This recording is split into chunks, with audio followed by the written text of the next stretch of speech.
welcome back to my channel. So I promised that I would dive in deep here, and yeah, we're just gonna talk like two friends. Like two friends will talk. So let's dive in here with a specific gentleman caller who I'm still a little mad at, and I'll get to this in the story. So here we go. Okay, so this one specific gentleman caller, and ladies, let's like learn from my mistakes here. Ladies and gents, let's learn from my mistakes here. Okay, so so let me back up here. So I went on a date with this guy, and he came and picked me up from my place in a really, really nice car, and that should have been red flag number one. It was a super, super nice car. I mean, it wasn't like anything crazy. I just thought it was really, really nice. Custom paint job, custom seats. And that should have been a red flag. Never date a guy who drives a nice car. No, I'm just kidding. But anyway, so he took me out to a really, really nice restaurant. And took me out to a really nice restaurant. And he said, "Hey, can I order a beer? Do you want anything?" And yes, of course I wanted something to drink, but I wasn't gonna bleed his wallet because that's not what ladies do. And I try to follow the Miss Manners protocol. If anybody knows who go type it into Google and find out who Miss Manners is, because I just want to act that way when I go out. I really want to be classy like that, or I strive to be, I should say.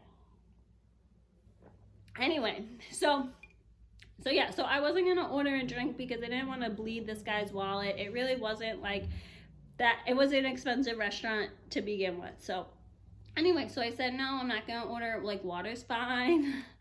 And then he's like, okay, well, I'm gonna order a beer and I'll get 2 glasses. And I was like, oh, okay. So he ordered this beer, asked for 2 glasses. And I thought that was strange. Like, you know, why are you ordering 2 glasses? Are you like cheap? That was the first thing, because that's something my father would have done, ordered 2 glasses and 1 beer. But he told me later on that like he can't digest alcohol and it makes him really sick, and he was gonna drive home after the date. And that actually is a thing. In case anyone was curious, like I have 3 people in my life that can't digest the sugars of alcohol. Like even 3 drinks, they get like so sick and they start throwing up. So like that is actually, I told somebody about this and they were like, oh, that's a lie. And I'm like, no, it's not a lie. Like I know 3 people who have this digestive, I think it's a digestive enzyme issue where they can't digest alcohol. They can't digest the sugars in alcohol like a normal person could. They can have 1 drink and be fine, but they can't have like more than 2, pretty much. Like, that's the general gist of it. So anyways, that was the case. So we split a beer, and I ended up ordering a salad. And he ordered the same salad as I did. However, he finished the whole thing, and I didn't eat anything because I was really nervous, and I definitely wanted more alcohol, but, I wasn't going to go order any. So then the date went fine. Conversation was very, very, it was very easy to talk to him, We just talked about a lot of different stuff. Anyway, so then, he took me back to my place, and I invited him up, of course, to be a lady. But I did actually say, like, I'm inviting you up to be nice and to be a guest, but that's it. Like, anyway, so then he did come up, and he said he had like things to bring upstairs, and I was like, oh, okay. So then he came upstairs and he brought Turkish coffee. Like it was a set, so it was Turkish coffee, and it was a little jezbit, which is the little thing that you put on the stove to cook the Turkish coffee. So he brought that, and he brought, this is the best part, baklava with pistachios. Pistachios are my favorite type of nut, like favorite. And then if you put it in baklava, like, oh gosh, and it was the I don't know if anybody is familiar with baklava, but it's the bird nest kind where the phyllo dough is like stringy, so it looks like a bird's nest. Oh my God, it's the best. So we brought that up, brought coffee, you know.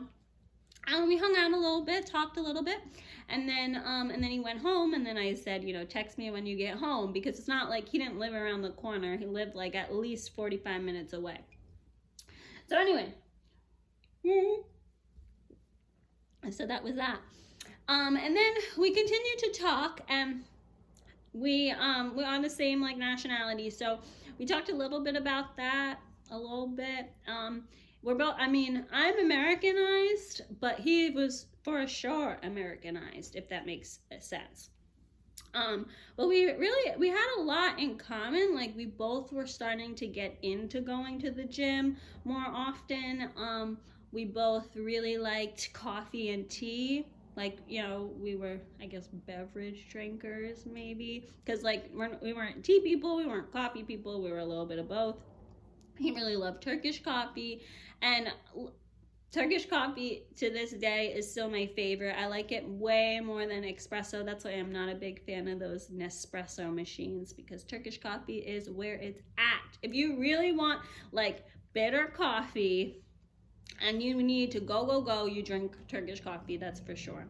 The coffee I just chugged is starting to kick in, if you haven't noticed. Anyway, so we're talking, you know, we're texting, FaceTiming, talking on the phone. He had a really awesome like phone voice, like radio voice. Like, I don't know, I don't have a really good radio voice. That's why I don't have a podcast, but he did. Anyway, so like, yeah, so the dates went fine. We did a couple double dates. We did a lot of things. We traveled together, blah, blah, blah. Let's speed it along here in the relationship. So anyway, so this guy, he was really into history and foreign language. And those are the two topics that I hate, and I don't care. Like, I get very competitive. I need to be the best at everything, but history and foreign language are the two topics in the whole entire world that I do not care to be perfect at. I don't want to know them. I don't care. Like, I don't know. I was never good at history. I always had wonderful history professors, but I never liked the subject, which was kind of interesting. And foreign language was very easy when I was little. Like, when I took Armenian lessons, I took French lessons when I was younger, and it was very easy. And then I was 18, I took Italian, and it was the hardest thing on the face of the earth. And then ever since then, I was like, no language. I'm gonna take Armenian with my man at some point as a couples challenge, but that's gonna come after we're both done school. So anyway, but yeah, so I don't like English. I don't like English. Yeah, I don't like English, actually. I don't like writing. I don't like foreign language, and I don't like history. But he did, and he was very into history, into foreign language. It came easy to him. This guy had like a photographic memory also. And I actually liked that. That was the one thing that I actually liked and learned about myself in that relationship. And this is like a big idea here. This was the first time ever that I got to learn something from my significant other. And that was like big for me. I got to learn about history. I got to learn about foreign language. And I never learned anything from a significant other before. So this was a quality that I grabbed from the relationship that I took into the next one.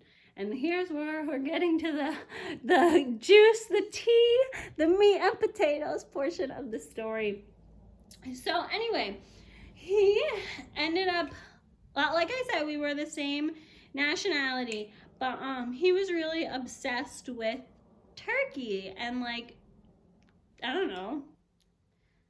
I don't even know, like, Muslim culture, I guess would be the right term, because like Turkey is difficult because like it's part of Europe, or at least like Istanbul. I went there, I know. Istanbul is like part of Europe and then part of Asia, which is really interesting about the country. It's also, if you go to the other side of Turkey, it's like definitely Middle East.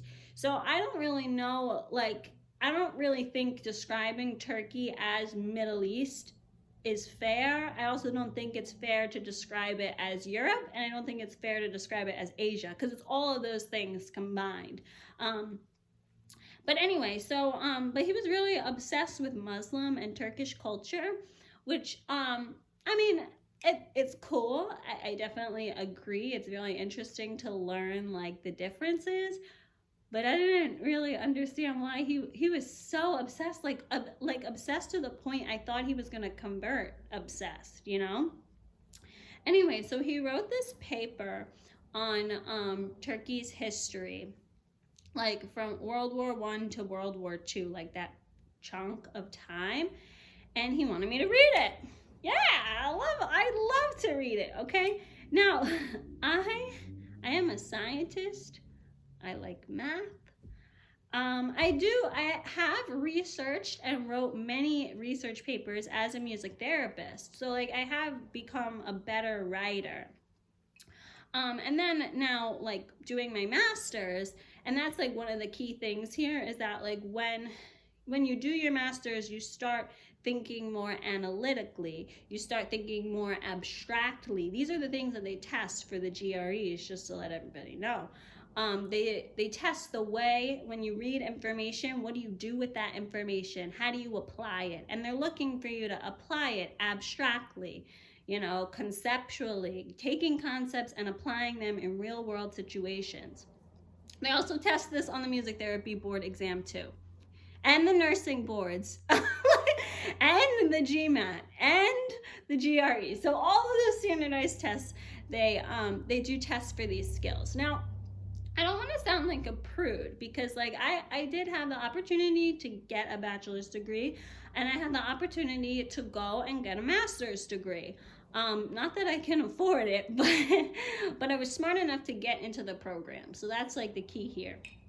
Anyway, so and this guy I was dating, like school, he went to school, but it wasn't really his thing. And there's no shame. Like you can still be successful and not have degrees, right? Like a degree doesn't mean you're going to be successful.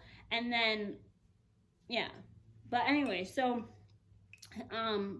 but the thing, I think the big issue here is that, and I hate to admit it, but like when you're going to school and you're in with these like you're in a very competitive program and you're in with these people that like constantly are thinking and improving and taking like the information learned, applying it, thinking of like the research abstractly, you start to think that way outside of school, and that's a really good thing. That shows that you've grown. It's kind of like if you're working, like when I started working as a music therapist, I was around other therapists, other creative arts therapists, so I started like kind of thinking about things I experienced at work started to come across in my daily life, and I kind of treated them the same way. When you guys, I don't know if anybody is like currently in school, currently working, maybe you're still in high school, but once you start to like get into that environment of like abstract thinking, conceptualizing and applying, or it's implementation, that's like the correct term, or at least that's the term we use in music therapy. You'll start to kind of see that when you start more like working, not necessarily clinical experience, but more like when you start working after undergrad, you start to like think a different way, think of life differently. Some people go to bed early, but I started thinking of life a little bit differently. So anyway, so I'm experiencing this because at the time I was working and I was applying for graduate schools. And I was, even though I wasn't in graduate school, like I was starting to study for the GREs and I was starting to apply and blah blah blah. Anyway, so back to the story. I went to go read his piece that he wrote, and he wrote like this 10-page piece on like the Turkish Empire. And the reason why I'm getting quiet here and like touching my glasses is because this was like a 9th grade paper piece. And as I mentioned before, like I'm not trying to put this guy down. I'm just saying that like here I was like working with people older than me, applying to graduate school, reading all the music therapy, brain injury research papers out there. These are the things. And books. Don't forget about that, because I love my books that I get from the library. So I was reading like these self-help books at the time also. So this was the stuff I was reading, and this was the stuff I was used to reading. And then I read his paper, and there were a lot of grammatical errors, which I'm not great at grammar either, but like there was a lot of grammatical errors, and the sentence structure didn't really flow. Like I mentioned, it was like reading a 9th grade research paper. Perfect for 9th grade, like, because you got all the facts right. That's what they're looking for in 9th grade, right? Like they're looking for you got the facts right. Okay, there's a couple simple sentences, there's a couple complex sentences, but like otherwise you got the point of the assignment. That's kind of how I felt after reading this paper. And I don't know, I was turned off. Like, I mean, I was expecting, like, I guess I was expecting like a research paper type of organization, or at least like a, travel, like he could have, it wasn't for an assignment, it was just for fun. So like he could have made it like, come to Turkey to explore X, Y, and Z. You know what I mean? Like it didn't have to be like it was almost like a checklist, but in sentence form. And it was just really strange for me to read that after reading all the other stuff I've been reading. Anyway, so I don't hold back. So I asked, I mean, not that I didn't say like, oh, your paper is a 9th grade paper, but I did say like, oh, like, why did you write the way you did?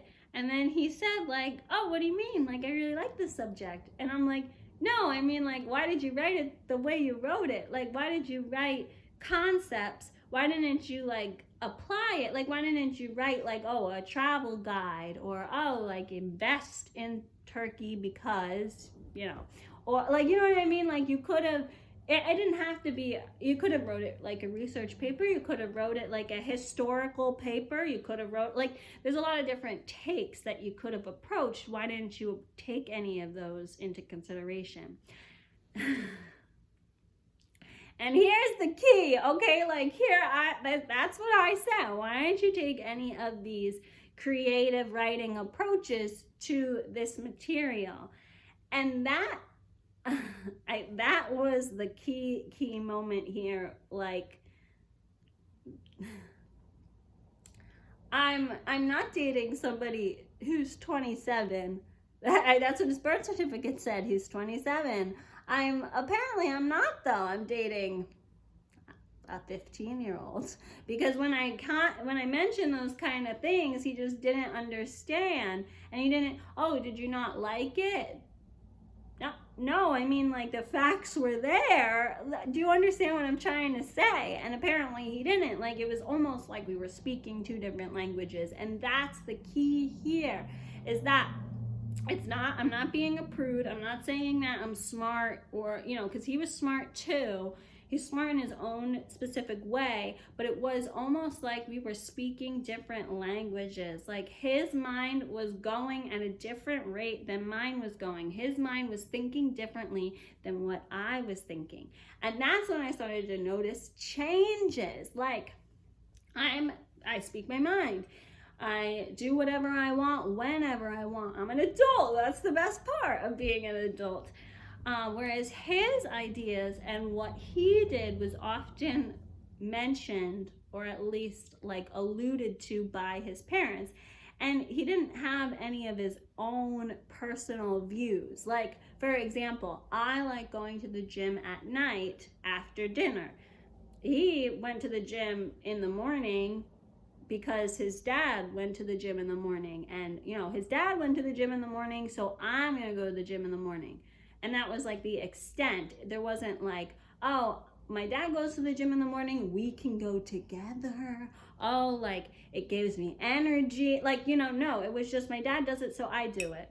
Oh, like my dad says this, so I say this. Or my dad believes this, so I believe this. And I don't know, and like that was also a turn off, you know. He didn't have career goals.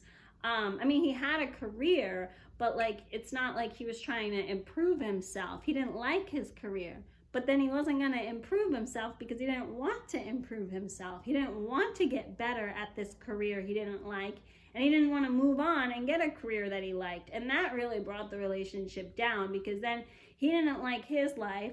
I didn't like my life, no duh, because like I was going to grad school. Like, you know, if I really liked my life, I wouldn't have been applying to schools. But at least I was doing something, and he kind of resented that.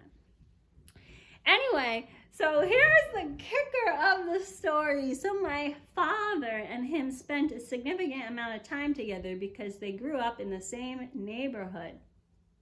So one day, my dad and him, they were talking about God knows what. And my dad was laughing, my dad was smiling. My dad's a very serious guy. He doesn't do either of the following. So I thought they were having fun. I thought that they got along. You know, everything was going well, right? I thought. And then this guy left. And my father was literally like, you need to break up with this guy. He is no good for my daughter. And there you have it. Now, it wasn't that black and white. I did talk to my friends. I said, this is what's going on. These are the things that I've seen that I don't necessarily like, but they're not like, you know, he wasn't beating me. So like, there was no reason. I wasn't in like danger. There was no reason to really break up with him. He didn't cheat on me or anything. It's just, these are some of the things I've noticed. And this is what my dad said. And my really good friend, she was just like, well, don't break up with him because your dad told you to break up with him. Break up with him because you want to break up with him. But the thing is, the reason, because my dad, like, my parents, they never step in to my relationships. This was the one and only time my dad actually stepped in. And his reasoning behind why he said what he said was actually the same thing that I said. Oh, this guy, like, he acts like he's 15 years old, even though he's 27. He has no financial stability. He doesn't like his job. He's kind of negative when he talks about himself. I don't like the vibe he's giving off. It was kind of like actually all the same stuff, in addition to some fatherly, like, oh, he doesn't have a good job. Oh, he's not financially stable. Like, you know, oh, he drives like a really fast car. You know how parents like still throw that kind of stuff in there. So like, of course he threw that stuff in there, but a lot of the things he was saying I had an issue with. So anyway, so we broke up, whatever. Then the story doesn't end there.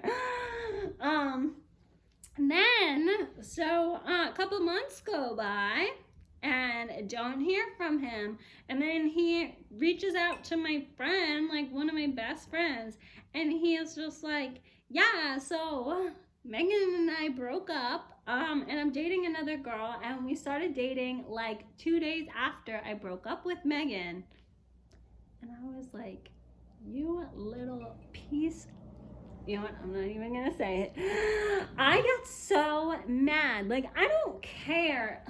Like, I don't care if he got together with somebody right after breaking up with me, because like, we're not together anymore. And guys who are very insecure often do jump into a relationship right after. Like, that is a common thing. So like, fine. If you jumped into a relationship right after I broke up with you, that like proves that, you know, you're not mature or confident in yourself. But that wasn't the thing that bothered me. The thing that bothered me is that he told my best friend, and like he lied, like, because she's like, oh, well, I saw you and you weren't seeing anybody, so like, why are you lying? You know, why are you lying? Like, and it just made me mad, because then it made me, and that was another thing too, is it made me look like the bad guy. Like, Megan's a jerk, blah, blah, blah. She did this right after my birthday, blah, blah, blah. And all that stuff is not true either. So like, anyway, so that happened, and then I was like, I'm not talking to you. Cause like, I'm mad. Like, why are you putting me down? Like, why are you trying to manipulate my relationship with a friend? Like, you know? Anyway, so then, you know, a decent amount of time, I would say like 3 months went by, and this always happens, okay? Like 3 to 4 months after the breakup, the men come back. I'm telling you, I put a curse on somebody, okay? I put a curse on all of them, I guess. So I come back, and he came back, and of course, like, you know, I was seeing somebody else, and because, like, you know, and he was like, oh, hey, like, where are you? Well, he called, you know, left a message, and then texted me, like, where are you? I want to see you. I want to hang out, blah, blah, blah. And of course, like, I didn't respond. And then he called like 3 times. The 3rd time I did respond, because I'm not a jerk. So then I responded like, oh, what's up? Haven't heard from you for like 3 months. Like, why are you contacting me now? And anyway, so then we ended up talking on the phone, and he wanted to get back together. And I was like, oh, what happened to that other girl you were seeing? And he's like, I'm not seeing a girl. Like, I'm not seeing anyone. And he's like, you know, like, when we left, like, you know, things were good. Like, we didn't yell, we didn't scream, we didn't hit each other. And that is true. Like, when we broke up, it was just like, well, like, you know, we're kind of outgrowing each other. You know, why don't we take a break for a little while? You know, why don't we break up? You know, like, it wasn't, and it was like understood by both parties. Like, there wasn't any confusion. But he was like, oh, but the way we ended things, it wasn't ugly. I'm like, yeah, like, why would I make it ugly? Like, you didn't do anything. Like, you know what I mean? Like, you didn't like cheat on me, you didn't hit me, you didn't like abuse me, like, you didn't do anything to make it ugly. Like, not every breakup has to end and become ugly, you know? And he's like, oh, well, I thought that it wasn't ugly because, like, you still had feelings for me.